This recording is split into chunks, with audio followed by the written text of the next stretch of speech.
I've recently been asked the question a few times, how do you read so much? Typically, I read between 50 and 100 books in any given year, and I have done that consistently for the last decade. If you want to increase the amount of reading that you do in a year, there are a couple things that you just need to change in order to do that. And the best part is that anyone is able to make these changes in their everyday life, to read more books every year. There are a couple really important things to note here. And the first question, and I'm going to flip it back on you, is why do you want to read more? What is the driving factor for you that leads you to want to be reading more books in a given year? For me personally, it's because I'm a writer and I'm studying, learning, and creating from what I read and discover. But for the everyday person, I think it's really vital that you know why you want to read more books, because reading is a way of thinking, developing thought, reflecting, and opens up your mind to the world. A lot of people will claim that it gives you empathy for the everyday person, and I would agree with that. But more than anything else, I think that reading is thinking. A few years ago, I was teaching the 4th grade, and I had a classroom of kids that were not readers. My goal and my objective as a teacher was to make them readers. I already cared about reading, so that helped. But I think another level of it was setting up a set of parameters that allowed them to be successful in the environment that they were. New data from the European and International Book Federation shows Australia is behind other countries when it comes to reading rates. The report found that 80% of Australians read a book in the last 12 months. 64% of Australians bought a book in the past year. While these figures might sound high, they sit slightly below the average of 85%. And they do represent a downward trend, particularly amongst younger age groups. But according to the data, if you read more than 12 books in a year, you are above the national average within Australia. So if you follow these basic tips, you will increase the amount of books that you read in a given year and therefore improve not only your reading skill and ability, but your comprehension, your skill, and your language. The ultimate goal with the Year 4 kids was in turn improving their reading skills and getting them to be good readers would prosper in other areas. So their comprehension in mathematics, their comprehension when it came to English, their writing skills, their science skills. And it took about 6 months, but it all kind of molded together and they became better in all those areas. And therefore their results improved across the board.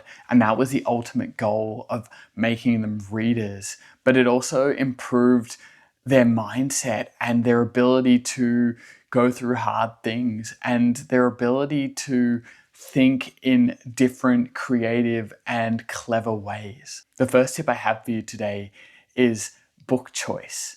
Are you picking a good fit book? It's important that what you are picking is a really vital part of the project. If it's too easy, it's really easy to get bored and move on. If it is too hard, it is a challenge. And that is often if your reading level is not quite there yet, and perhaps you haven't read for some time. Picking a book that's too hard is often a really easy way to get bogged down and lost. But more than that, it's picking books that you're interested in, picking up something that you're intrigued by the story and you're intrigued by the cover, not because your friend said that it was good, but because you're intrigued by the premise of it. Particularly at the start when you are getting back into reading, it's really vital that you're choosing things that you care about, that you are already interested in. There is more time later on to explore, but I'm not going to go pick up a romance book because I'm not really interested in the genre of romance.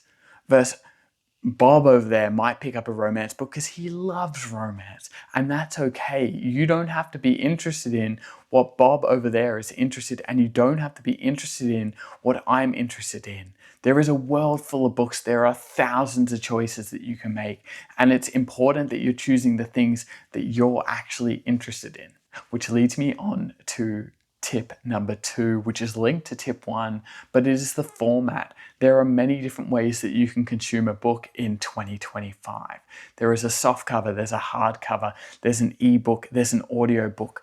all are valid methods and all serve different purposes. I like using a combination of all of them. It mixes up the feel of how we read. It stops it getting stale. There are times where, depending on what I'm reading, it'll be an audiobook. There are other times where it will be a soft cover, and there are other times where it'll be an ebook, and it interchanges depending on what I'm reading and what I'm trying to achieve with my reading. Having the choice of a book right there versus having your phone right there, and having the book being the easier choice, is usually what leads you to reading more pages and more books. I too understand that life is busy and that reading often doesn't necessarily get the priority. There's just a lot of things consuming our time, but I think reading is that really deliberate practice that allows you to slow down, allows you to think, and allows all those other things to fall into place and feel just that little bit nicer. My reading is often broken up. I'm usually reading a non-fiction and a fiction, and occasionally the formats of that will change. But for the most part, I'm trying to read at least 2 things at once, because if I'm just reading one and I get bored or I get frustrated or I'm just like not into it, it's really hard to push through that singular book. Versus if you've got something else to choose at the same time, it gives you this freedom to move on to the next book and kind of free yourself up and free your brain up of whatever that story was or whatever that tough topic was, or it gives you just more time to think and come back to it later. It's important to also recognize there are times where you're going to read significantly more and there are times that you're going to read less, and both of those are okay. Reading is my form of entertainment, but it's also my form of media, and I'm choosing that. You don't have to completely give up telly, and you don't have to get up early in the morning, but if you want to read more, you do need to find time somewhere. So whether it's scheduling it, whether it's finding a block of the day where you're uninterrupted, whether it's trying to just see if you can get 10 minutes in there and 10 minutes in there, that goes a really long way. Tip number 3 is reading stamina. At the beginning of your reading journey, you are going to have moments where it feels slow and it is tough and it is not an easy process. You are building up that stamina. It's something that you haven't been doing before. It doesn't come easily. It doesn't come naturally. You have to build that, and it comes with a bit of time. Give yourself some grace in those first few sessions of reading. Give yourself some grace in those first few weeks. Over time, like my grade 4s, they built stamina, and as they became readers and started to enjoy it, that time ticked up and up. Before they were asking me, can we read more? Can we read another time during the day? I went home and read my book because I was really excited to read it. It builds over time, and allowing yourself to get there is really important. And what I do, and what I still do and find myself coming back to sometimes, is I set a timer. I set a timer on my phone for 5 minutes. And usually what happens after 5 minutes is that timer goes off and I know full well that I'm going to continue reading. If you're worried you'll get to 5 minutes and you'll stop, what you can also do is you can set a timer for 20 minutes.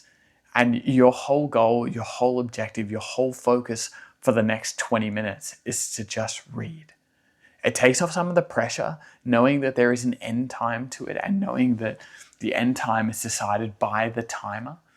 But it also just gives you that time that's really vital to sit in a spot and read and build that stamina. And that, I often find, is the hardest thing. And there are times where I even find it hard to sit and read, and that's okay. If you can read for 20 minutes every single day, that converts to 560 minutes in a month, which then converts to 9 hours a month, which is about a book. If you read for an hour every day, that ends up being 7 hours every single week, which is about a book a week, which converts your average from 1 book a month to 4 books a month, which over the course of a year is over 50 books. And the final tip I want to share with you today, and I think this is the most fun one and the most valued one, and often the one that is forgotten, because at times I think we try and make reading a job and it's not. It is 100% a choice. If you don't want to read, You don't have to, and that is totally okay. If you are not enjoying a book, you can put it down and move on to the next one. If you are struggling to read, understanding that it'll come back, and there are days where it clicks and it works, and there are other days where you have to practice a little bit more. But I think the fourth tip for me is engaging and talking with other people about the books that you're reading. Those books, why did you like them? Why did you care? What did you love? What did you enjoy? What was the storyline? Talking about it with someone, talking about it with your partner, your friend, your colleagues, whoever it is, being able to share it to the internet if you have to. I even think it's like a vital part of the process of taking the time after finishing a book and reflecting and thinking and enjoying the fact that you read that book, but also like, what are the things you agree with? What challenged you? What's a new perspective that you learned?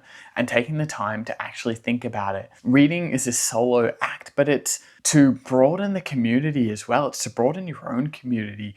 And I think that is often the part that we forget and move on from the quickest. Spend the time enjoying it with people, but sharing with people and recommending books that you loved because they are now part of you, because that is what being a reader is, but that's what being a writer and sharing and being a human is. So share that with other people. And I just want to leave you with this. My grade fours fell in love with reading, but it did not happen overnight. It took a long time. But I think the thing that really surprised me and the thing that I didn't expect is I set up the guidelines and they followed them. But what ended up coming of it is they became better in all the other areas of their lives. And I learnt from those grade fours as they became better friends, better sons and daughters, better students, that being a lifelong reader will improve every element of your life.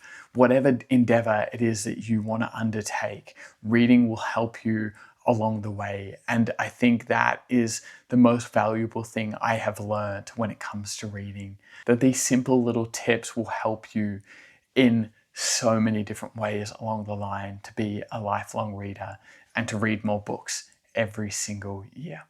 Thanks for being here. Thanks for watching.